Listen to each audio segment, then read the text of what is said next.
안녕하세요. EDM IELTS의 크리스틴입니다. 여러분과 함께 실전 모의고사 리스닝 섹션을 공부하게 됐는데요. 오늘은 여러분과 첫 번째 테스트 섹션 1 풀이를 해보도록 할게요. 여러분들 우선 문제를 풀기 전에 우리가 어떻게 그 문제를 접근할 것인가 전략을 세워야 되겠죠. 여러분들이 가장 첫 번째로 풀게 될 문제 유형은 바로 객관식입니다. 우리 영어로는 multiple choice라고 하죠. 이 유형을 우리가 리스닝에서 가장 어려워하는데요. 이것을 정복하기 위해서는 우리가 대략적으로 3단계의 방법을 쓸 수 있습니다. 그 단계를 차근차근 알아가 볼게요. 우선 첫째로는 문제의 요지를 파악하는 겁니다. 많은 학생들은 문제를 풀 때 항상 키워드 잡는 것에 급급해서 문제에서 무엇을 물어보고자 하는지 그 키포인트를 놓치는 경우가 상당히 많죠.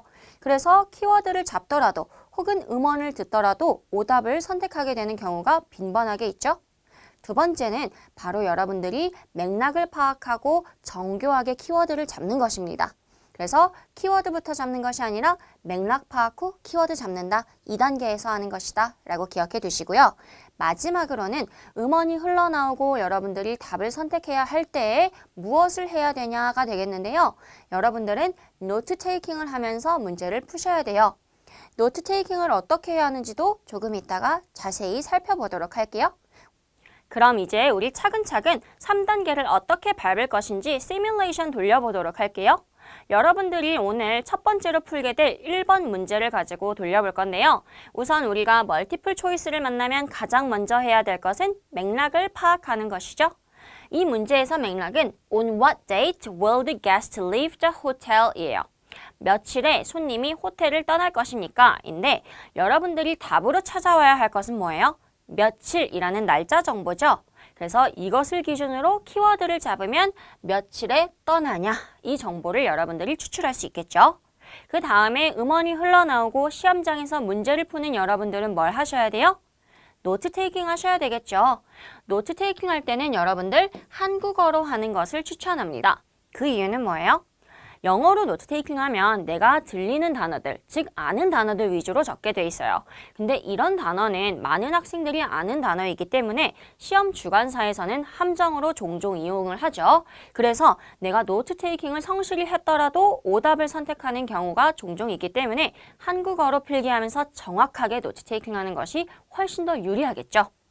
그러면 노트 테이킹 할 때 여러분들이 어떤 정보를 위주로 적어야 하는지를 보자면 우선 첫 번째로는 일반적인 생각들을 여러분들이 쭉 적어 나갈 수 있어요. 그 다음에 어떤 목록화된 정보죠. 예를 들면 첫째로, 둘째로, 그 다음에는 마지막으로 이런 정보들을 쭉 열거하면서 간략하게 적으시면 되는데 이런 정보는 꼭 그 중에 하나는 답으로 나오기 마련이죠. 그래서 이것도 핵심 정보고요.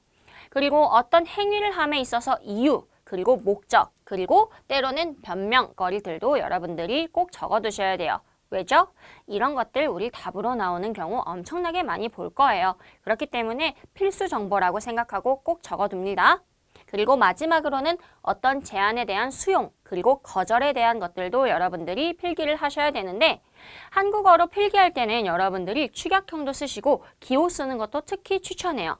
그렇기 때문에 수락한다 하면 이렇게 동그라미 표시, 거절한다 하면 이렇게 X자 표시 하면서 정보를 빠르게 분리하면서 필요한 정보를 추출해 와서 정확한 답을 찍을 수 있어야 됩니다. 이해되셨나요? 우리 그럼 오늘 이것들 연습해 보도록 하죠. 네, 이제 직접적으로 우리가 1번부터 3번까지의 문제를 다뤄볼 텐데요. 우리 1번은 여러분들 보셨다시피 호텔에서 손님이 언제 떠날 것이냐 였었죠? 그래서 키워드 이렇게 미리 선행해서 잡아놨고요. 2번 문제로 바로 넘어가도록 할게요. 2번 보시면 우선 해석을 하면 What is the price for a single room? 이라고 하죠. 우리 싱글 룸에 해당하는 가격이 얼마입니까? 라고 하는데요. 우리가 여기서 맥락으로 파악해야 될 것은 뭐예요? 가격이라는 거예요. 여러분들은 음원에서 가격에 대한 정보에 집중하셔야 됩니다. 그래서 그 가격을 둘러싼 정보가 흘러나올 때는 그것을 솎아내면서 필요한 딱 중요한 정보를 여러분들이 답으로 선택할 수 있어야 되겠죠. 그러면 키워드는 우리가 보시다시피 이렇게 price 그리고 single room 이렇게 잡으면 되겠죠. 세 번째 문제도 같이 해볼게요. What type of room does the guest decide to book? 이라고 해요. 어떤 종류의 방을 손님이 예약하기로 결정합니까? 라고 하죠. 그럼 여기서 키포인트는 뭐죠? 어떤 종류의 방이 키포인트죠. 음원에서 귀를 쫑긋 세우고 들어야 할 정보는 방의 종류입니다. 키워드는요. 보시다시피 이렇게 방의 종류와 book, 예약하는 방이 되겠죠. 그러면 여러분들 이렇게 키워드를 놓고 보니까 무엇을 할 수 있어요? 예측이라는 걸 할 수 있죠. 방의 종류가 상당히 다양한데 그 중에 하나 선택할 것 같다. 여기서 왠지 함정 나올 것 같으니까 내가 필요한 정보를 솎아내면서 필기하면서 들을 수 있어야 되겠죠. 오케이. 그러면 여기까지 우리 키워드 잡고요. 답 맞춰보고 그리고 스크립트 보면서 어떻게 정보가 흘러나왔고 동의어가 어떻게 사용되었는지 같이 보도록 할게요. 네, 1번 문제 답부터 확인해 볼까요? 바로 답은 B였습니다. 7월 2일이 답이었죠. 음원에서 뭐라고 했는지 조금 분석을 해보자면 안녕하세요. 레드우드 호텔입니다. How can I help you? 무엇을 도와드릴까요? 하죠. 여러분들 우리 섹션 1에서 흔히 시작하는 도입부가 안녕하세요. 무엇을 도와드릴까요? 이런 문장들이죠. 그래서 이런 표현이 나온다면 대화가 이제 직접적으로 시작이 되면서 정보 교류가 있겠구나 라고 생각하시면 돼요. Yes, good morning. Can I ask you a question about your hotel? 이라고 하면서 제가 당신의 호텔에 대해서 질문 하나 해도 될까요? 하고 부탁을 하고 있죠. 그 다음 내용 조금 확인해 볼게요. Sure, what would you like to know? 무엇을 알고 싶으세요? 라고 하니까 손님이 뭐라고 해요? 저는 제임스 본드 팬인데 방 하나를 예약하고 싶어요. 그래서 정보를 예약하려고 해요. 라고 하죠. 이거 건너뛰고 바로 중요한 거부터 볼게요. 네, 저는 당신이 제임스 본드 팬이라서 여기 오고 싶어 하는 거 이상하다 생각하진 않아요. 그치만 뭐래요? 이 사람이 말하기를 그래 좋네요. 그런 경우라면 I'd like to book a room please. 저는 방을 예약하고 싶어요 라고 하는데요. 지금 이 book a room 보시면 우리가 필요한 정보하고 같습니까? 아니죠. 그렇기 때문에 여러분 정보 솎아내면서 들어야 되겠죠? 그래서 언제 예약할 거래요? When did you want the room for? 언제 방을 원하나요? 라고 하는데 이 when이라는 정보는 문제 속에 on what date의 동의어격의 표현이죠. 이거 캐치할 수 있어야 돼요.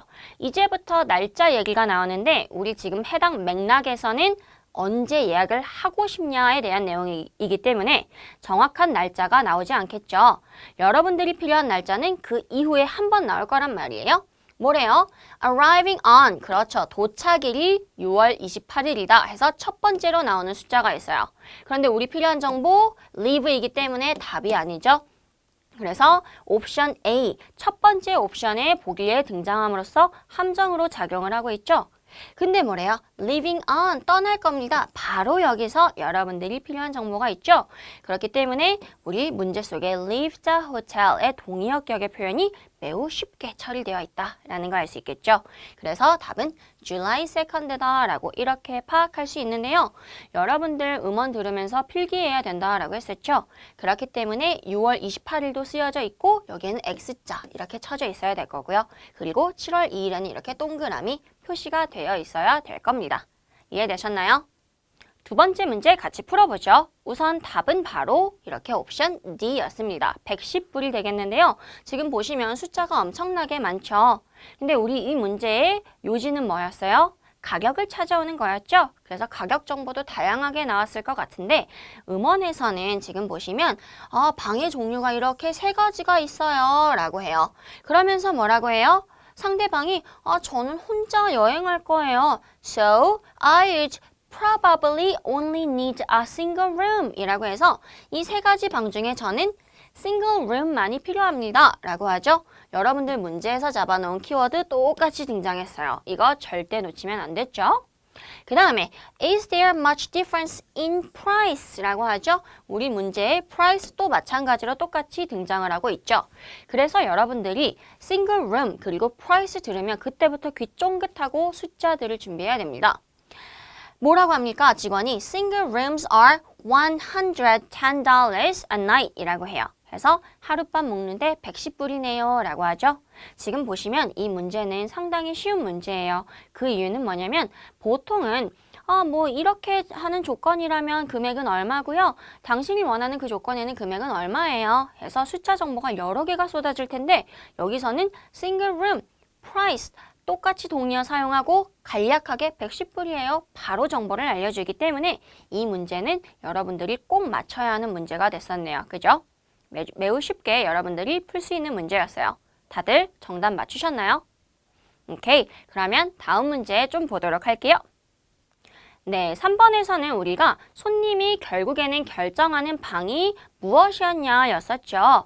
그래서 지금 키워드 방의 종류 그리고 book이 됐었는데요. 답은 바로 여러분들 C가 답이었죠. twin room이었네요.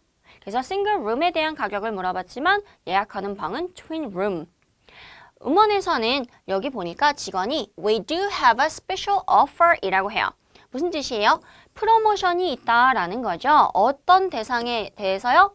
Twin rooms, twin room에 대해서요. 우리 single room까지 정보를 들었는데 이제 바로 전환이 되죠. 그럼 이제 twin room에 대한 운을 띄우고 밑에 나오는 내용들은 모두 다 이 방에 해당하는 정보가 되겠죠. 그러면 여러분은 이 정보를 들으면서 손님이 결정하는지 안 하는지 여부를 들으셨어야 되고요. 그래서 뭐라고 합니까? 135불이다 라고 하는데 방 크기를 조금 더 키우고 싶으면 25불 추가로 내라 라고 해요. 그랬더니 손님이 뭐래요? 확실하게 나 할래요가 아니라 아침 식사도 줘요? 하고 뜬금없는 질문을 하죠. 여러분 좀 더 기다려야 돼요. 안 줘요. 근데 브렉퍼스트 10불 더 내야 돼요. 라고 하죠. 그죠? 숫자 정보가 오히려 뒤에서 많이 나오는데 이런 것들 다 여러분들의 정신을 분산시켜 놓는 함정이에요. 그렇기 때문에 속가내면서 필기하면서 들었어야 될 거예요. Okay, well, I guess I will take the twin room, please. 라고 해요. 우리 어떤 물건을 살 때 저 이걸로 할게요. 라는 표현이 I will take죠. 저는 twin room으로 할게요. 해서 선택을 바로 무기라는 표현이 take라고 나왔네요. 그쵸? 그래서 여러분들 저 이걸로 할게요. 이 표현 아셨던 분들은 쉽게 풀 수 있는 문제였을 거예요. 오늘부터 다들 기억합니다. I will take 명사. 저 이걸로 할게요. 그래서 답은 이렇게 C, twin room이 됐었죠. 네, 테스트 1에 여러분들이 오늘 두 번째로 만나게 될 유형은 form completion 유형이에요. 양식을 완성시키는 유형입니다. 이 유형에 있어서도 여러분들이 특별한 전략을 갖고 있어야 되는데요. 간단하게 정리해보죠. 우선 첫 번째로 제목을 꼭 읽습니다. 양식마다 어떤 목적을 위한 양식인지 제목이 꼭 수반되기 때문에 여러분들 이거 읽고 내가 앞으로 들을 내용이 무엇에 대한 내용인지 파악하고 있어야 돼요. 음원을 들을 때는 passive listener가 있고 그리고 active listener가 있죠. passive listener라는 사람은 그냥 음원이 나오면 눈을 감고 흘러나오는 정보를 듣는 사람이에요. 그러나 active listener는 필기도 하고 정보를 분류하고 그리고 예측하면서 듣는 사람입니다. 우리 필기하는 건 당연하긴 하지만 예측하면서 들으려면 이 제목에 대한 정보를 꼭 확인을 해야 여러분들이 내가 앞으로 들을 내용이 뭐고 어떤 내용이 나오겠구나 하고 예측하면서 조금 더 수월하게 들을 수 있겠죠? 그래서 우리 제목은 절대 건너뛰지 않습니다. 두 번째, 우리가 키워드를 분리해야 된다라고 하는데요. 키워드는 엄청나게 많죠. 특히 이런 form 그리고 나중에 배우게 될 노트 유형에서요. 근데 우리 키워드를 어떻게 분류할 것이냐면 이 두 가지의 기준을 놓고 분류합니다. 답과 직접적으로 관련된 키워드, 간접적으로 관련된 키워드.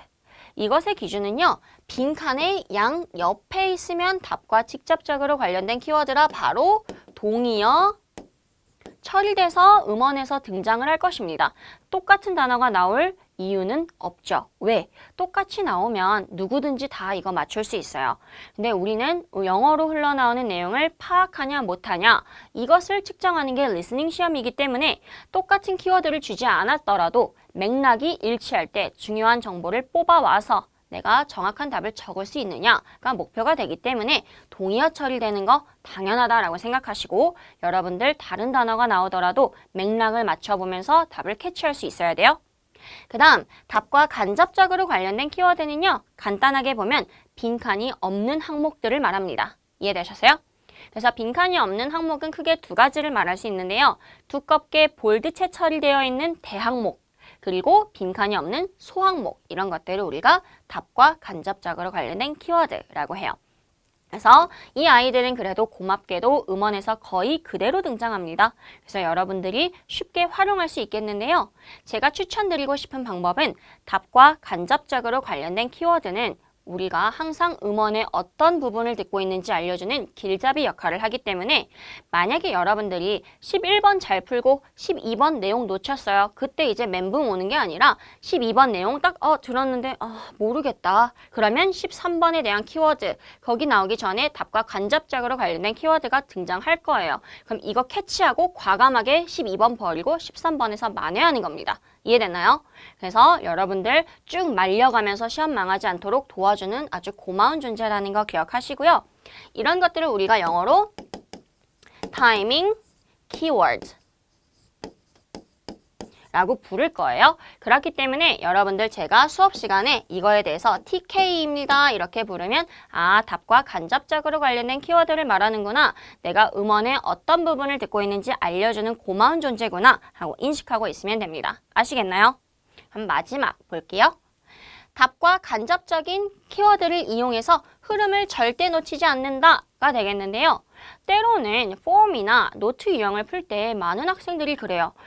저도 모르게 흐름이 끊겼어요. 저도 모르게 멍 때려버렸어요. 그래서 여기 되게 많이 틀려요. 근데 이번뿐만 아니라 종종 그런 경우가 있어요. 라고 하는데요. 이런 경우가 절대 있으면 안 되겠죠. 여러분들 흐름이 끊겨서 놓친다 라고 한다면요. 우리 이런 유형을 풀 때 키워드 중에서도 특히 답과 간접적으로 관련된 키워드를 활용을 해서 눈으로 계속 찍고 있습니다. 그러면서 쫓아 내려오는 겁니다. 그렇게 해서 멍 때려서 문제를 못 푸는 일을 없게 해야 되겠죠. 따라서 여러분들 이런 폼 그리고 노트 유형에서는 항상 나는 이거 무조건 만점 받아야지. 왜? 도와주는 답과 간접적으로 관련된 키워드가 많으니까 라는 목표를 세워두는 것을 추천할게요. 이해되셨나요? 모의고사에 수록된 문제 하나씩 차근차근 풀어볼게요. 우선 폼 유형에 다가가기에 앞서서 여러분들 항상 답을 적는 조건을 이렇게 확인하셔야 되겠죠. 해당 문제에서는 세 단어로 문자까지 쓸 수 있고요. 그리고 필요에 따라서 여러분들이 숫자 하나를 추가할 수도 있다라고 하죠. 그 다음부터는 이제 키워드를 잡으면 됩니다. 우리 이렇게 The Redwood Hotel 이라고 제목이 나와 있네요. 이거 빈칸도 없고 두꺼운 볼드체고 제목이다 보니까 바로 타이밍 키워드가 되겠죠? 이렇게 타이밍 키워드는 제가 초록색으로 표시해 둘게요. 그리고 답과 직접적으로 관련된 키워드, 즉 답짓기는 빨간색으로 할게요. 그럼 하나씩 구분을 좀 해볼까요? Telephone Reservation Form 이라고 하는데요. 전화 예약 양식이라고 하죠. 빈칸 없고요. 그리고 볼드체 처리되어 있기 때문에 답과 간접적으로 관련된 키워드가 되겠죠? TK 초록색입니다. 오케이. 그 다음에 Personal Details 이것도 마찬가지로 볼드체 처리되어 있고 빈칸이 없죠? 개인에 대한 세부 항목이 되겠는데요. 이것도 TK 처리합니다. 근데 지금 보시면 여러분들 여기 밑에서부터는 빈칸이 다 있고요. 그리고 볼드체도 아니네요. 바로 빨간 색깔 답짓키로 분류가 되겠죠. 그래서 이름을 찾아오는 것이 해당 4번의 목표가 되겠고요. 5번에서는 surname, 성을 찾아오는 것이 목표가 되겠죠.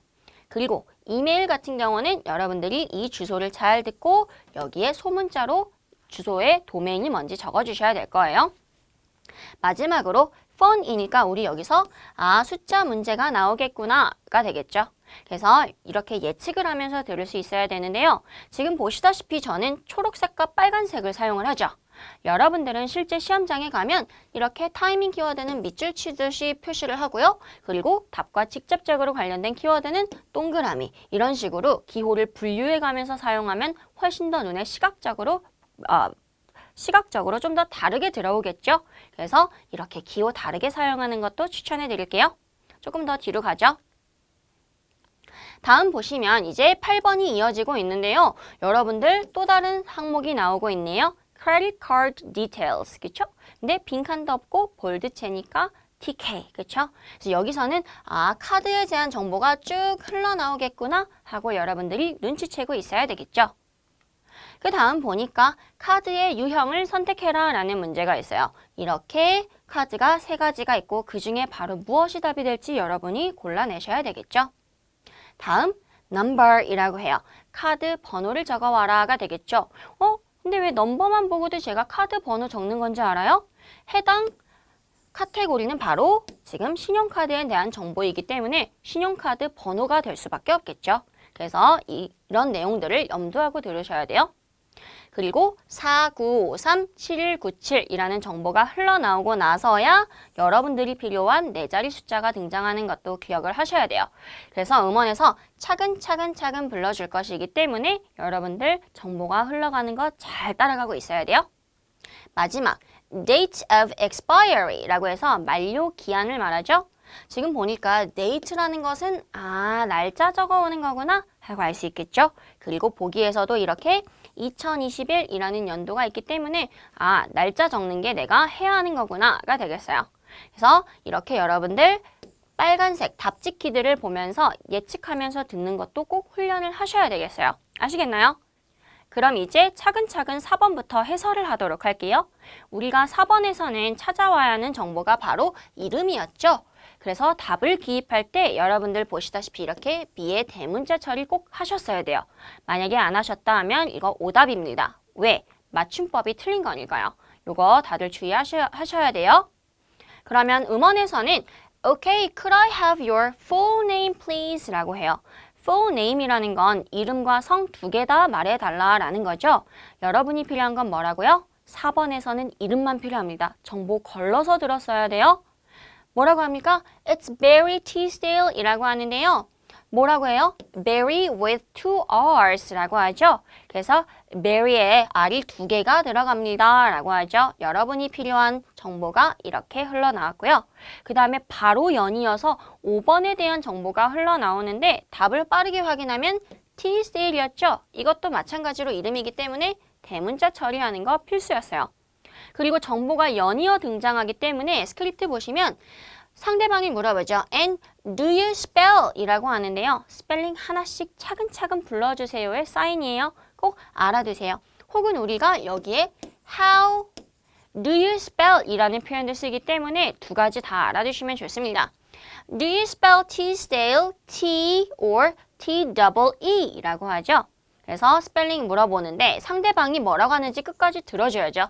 T-double-E-S-D-A-L-E 라고 해요. 그래서 여러분들 surname이 이렇게 등장을 하고 있죠. 그래서 이름 그리고 surname 차근차근 등장하고 있기 때문에 여러분들 정확하게 스펠링만 적으면 됐었네요. 7번 문제 볼게요.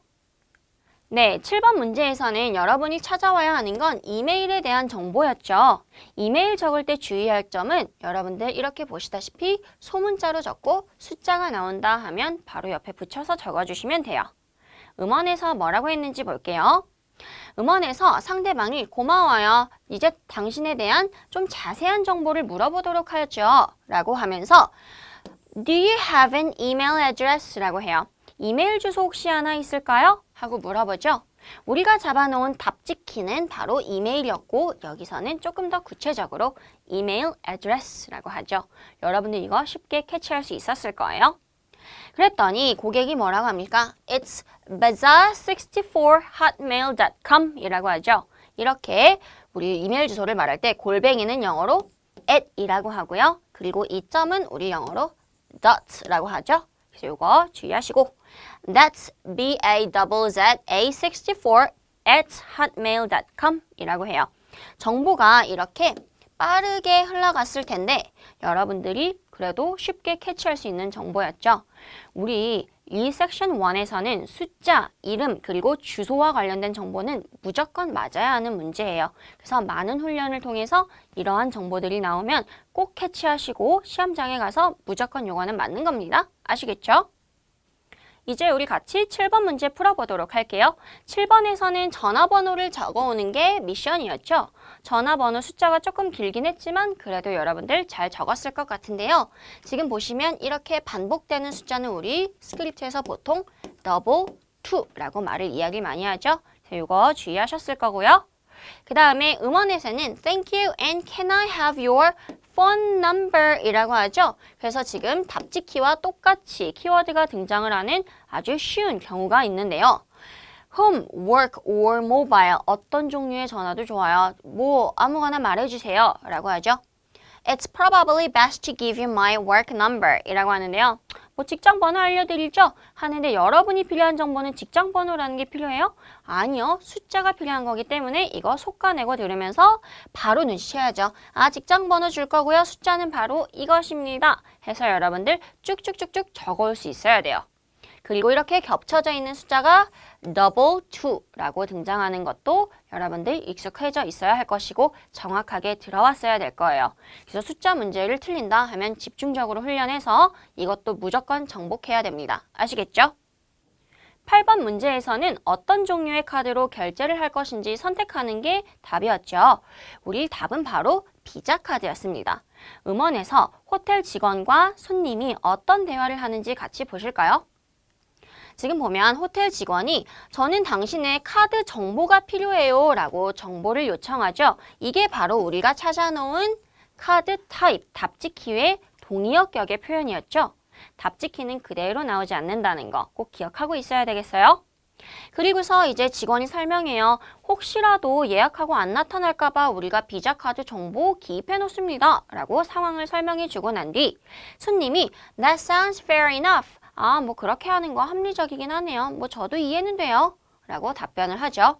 근데 이게 중요한 게 아니라 Okay, it's a Visa card 라고 답신을 해주는 것이 더 중요하겠죠.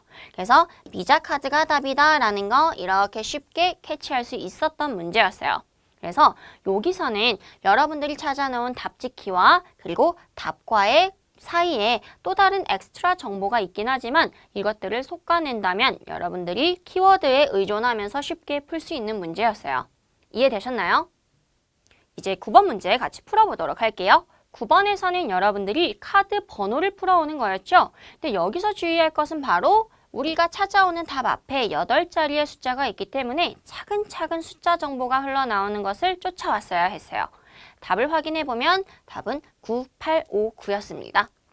음원에서는 지금 보시면 숫자가 쭉 엄청나게 나열이 되어 있죠.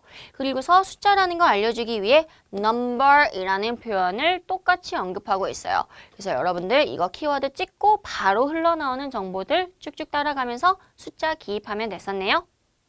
이제 마지막 문제 같이 풀어보도록 할게요. 마지막 문제에서는 우리가 카드 만료 기한에 대한 정보를 찾아왔어야 했죠. 근데 date라는 정보가 우리 특히 키워드였기 때문에 이 연도 정보 거르고 날짜 정보 적는 거였는데 이거 답을 보시면 8월 31일이라고 나와 있죠. 근데 교재에는 21일이라고 나와 있을 텐데 오류입니다.